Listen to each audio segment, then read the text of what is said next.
Today I'm in China and I've come to look at all of the random car brands that they have that nobody's ever heard of. I'm in the city of Tianjin and there's a long line of car dealerships and I've not really heard of most of them. You'll also notice that most of these cars are extremely cheap. So the first showroom was this car, it's SWM, and to be honest the cars were terrible. We would never sell these in the UK. The next showroom was this one, EPI, I've no idea how to call it, it's part of Dongfeng.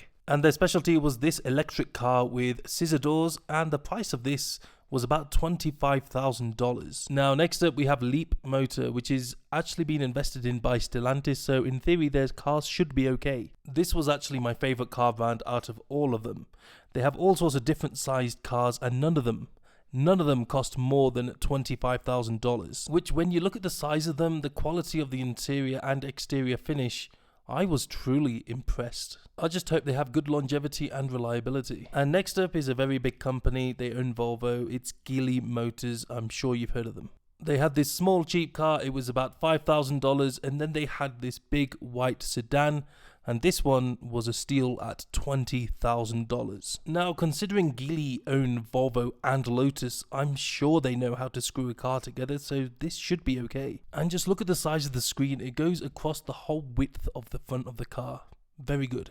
Next up is a car brand called Livan. I've never heard of these, but again, they're another brand of Geely. Their flagship appeared to be this $25,000 electric car, which appeared to have a very good fit and finish and seemed like a good deal. Next up was this car brand called Forthing. Again, I've never heard of them, but they are part of Dongfeng, which is a big company. And the flagship appeared to be this hybrid van, which is a bit of a knockoff of the Toyota Alphard. The quality of it seemed okay, but personally, I wouldn't buy a Chinese car with an engine in it just because I would not be sure about the reliability.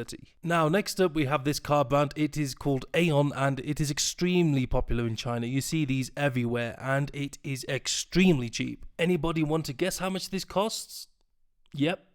$14,000. The fit and finish seem pretty good. This brand is actually owned by GAC, which is a massive company in China, and they make Toyotas and Hondas under license, so I'm sure they know what they're doing. Next up is something from our friends in Germany. This brand is called Jetta. The VW Jetta was that popular in China, they spun it off into a separate brand, and this is a petrol-powered car and it's about $10,000 to $12,000. It's nothing special.